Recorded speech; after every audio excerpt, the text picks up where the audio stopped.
So how many of you have a personal leave policy? I'm talking a written, a structured policy that your employees know to rely on, maybe even to look at, to review before they even ask for a personal leave. And remember, a personal leave is time outside of the need for medical. We're not talking American disabilities time. We're not talking about FMLA time. We're not talking about short-term disability time. We're not talking about workers' comp time. We're talking about somebody who wants to go out for educational reasons. They want to finish their last year of college. They want to go, they're going to move. They need time to just move from one residence to another. Maybe they want to leave and go adopt a child overseas. They need a month or two to do that. Someone who maybe needs to go through a divorce and some time off to settle through all that stuff. Sabbatical, travel. I want an extended vacation. I need personal leave. And I know I may not get paid for it, but I need some time off outside and above and beyond PTO and vacation. What's interesting is I run into companies all the time, and they don't have anything like this.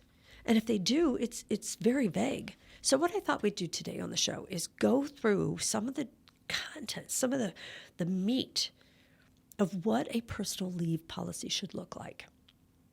And let's see how close your current policies are to it. And hopefully I'll give you a couple suggestions of things that you need to add and maybe some things to consider, because you're listening to the Human Resource. I sometimes forget to add that. I need to add that. Like you don't know who this is. Oh, okay. So if we're talking about a personal leave, what's the first thing we should consider? Well, who's eligible? Are you going to just make it available to the new hire that hasn't completed their introductory period? Are you going to offer it to part-time people, temps, seasonal people? Or is this going to be exclusive to just full-time people? Eligibility is important. Don't leave it wide open. And it's very, very reasonable to limit it to just your full-time regular employee. That's quite all right. Remember, this is a benefit. So there you go. Think about that one first. And then how do you want to be notified? Is this something that you want advance notice on? 2 weeks? 4 weeks? Do you want it in a formal manner? Do you have an actual formal form that you use? Or is this something that can be sent in an email, a text? Is this something that your supervisors can approve? Or for a personal leave of a certain duration of time, say more than 2 weeks consecutive, is this something your senior leadership should be aware of prior to approval? I've got one client that he'll let his management approve anything up to 2 weeks consecutive, and anything more than 2 weeks consecutive, he needs, as the owner, needs to know what's going on. Well, we'll talk in a moment about why, and I like that policy. So think about that if you have that in your language. What about blackout periods? Are there times when your business is so busy that you just can't approve more than 2 weeks or even more than a week consecutive? Because that's appropriate. Retail establishments, especially during the Christmas holidays, during those periods where they're so dependent on business, you just can't have some of your key people, or maybe you can't afford anyone to be off the floor for long periods of time. And then what about time limits? Is it unreasonable for your organization to allow people to take more than 4, 6, 8 weeks of time away? And how much notice do you need for that? Is that something you can approve with a 1 week notice in an email? Or do you need a 6-month notice and something in writing? Okay. And then what about paid or unpaid? If you have me work on your PTO policy, I'm going to always recommend individuals take paid time prior to unpaid time. Meaning if they've got unused or accrued PTO or vacation and they're asking for a personal leave, we're going to apply any of that outstanding PTO or vacation to that leave. Now that means that they're going to exhaust it, and when they come back, they won't have any left for their own personal choice. But most of the time, this personal leave is their personal choice, and vacation PTO is there for their use. So think about that. Are you going to allow a personal leave to be unpaid if they have the accrued or earned unused PTO or vacation available?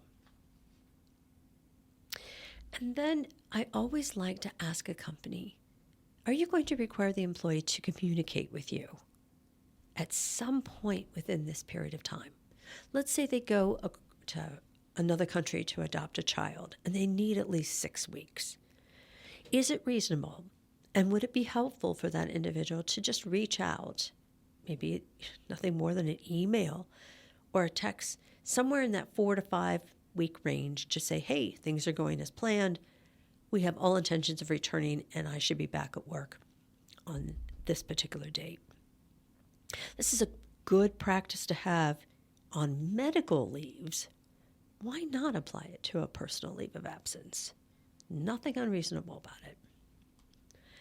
And then here's the big one. Are you going to secure their job and hold their job for them while they're out on leave? Now think about that. It may be dependent on the individual and the impact they're having on the position, on the company. It might be easier to hold a job for a CFO than to hold it for a cashier, because we can replace the cashier faster than we can replace the CFO. And we may not want to replace the CFO because they know so much. They've pretty much built the company, or they keep the company going, or they have the relationships with the banks. The CFO has a different impact on the company than the cashier.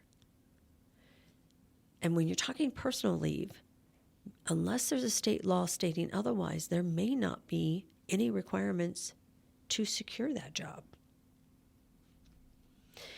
And then the last one I want you to really think hard about is, are you going to continue benefit accrual for that individual while they're on their leave? And what I mean by that is, many companies say, every pay period you accrue this many PTO, or your vacation after you've been here 6 months, you get so much vacation. Are you going to allow that individual to continue accruing vacation when they're really not actively working? How are they going to continue paying their medical premiums?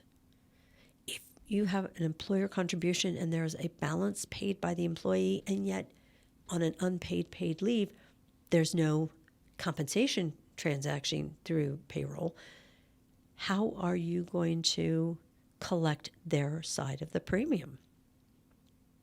And if you're going to have a payment plan, is that something in writing? Is that something that you can wait to the end? You need to think this stuff through.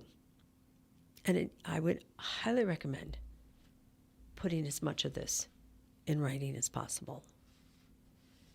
So if we can put this part of the personal leave policy together, also, it's just good practice to be transparent in what considerations you will weigh your approval of the personal leave on.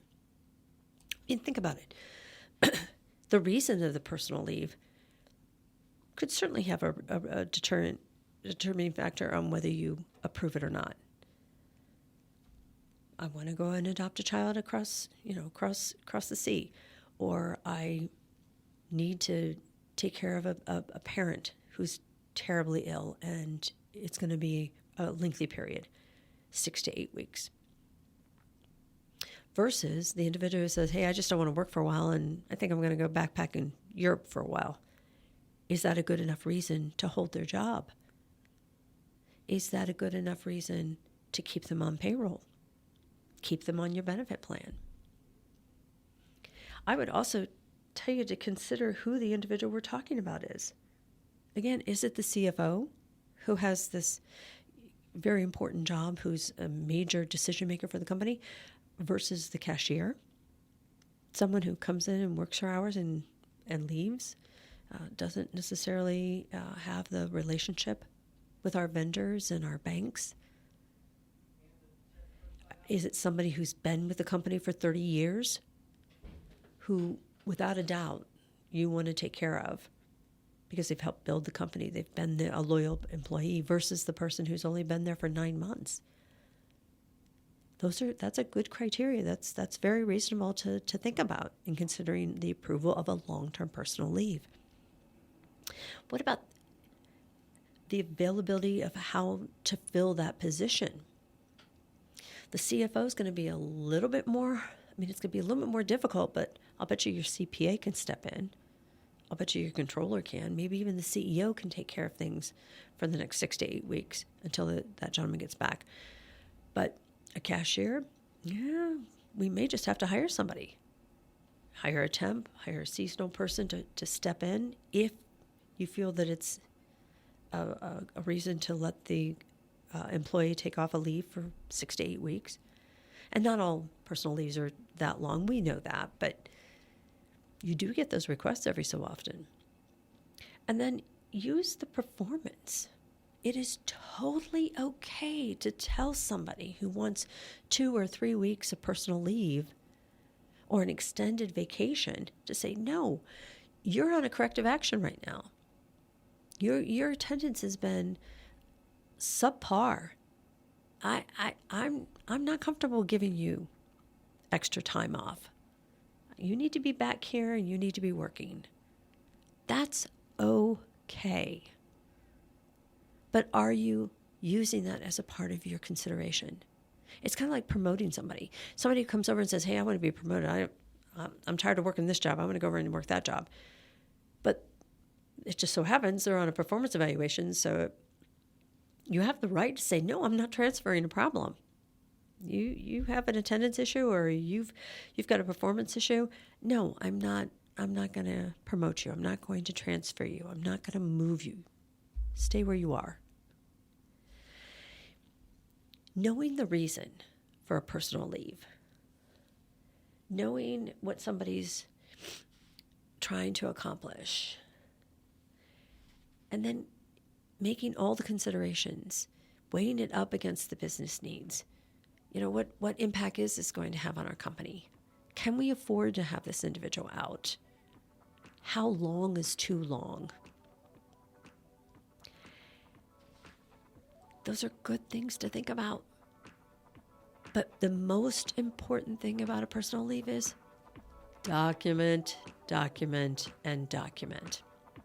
Document why they wanted to leave, when they wanted to, the time that they wanted to take off, and then why you approved it or didn't approve it. Look, it's important to give your employees time off. But if the company can't afford to do it, the company can't afford to do it. And you do need to be consistent. But those are my suggestions. Because you've been listening to The Human Resource. Hope that helped.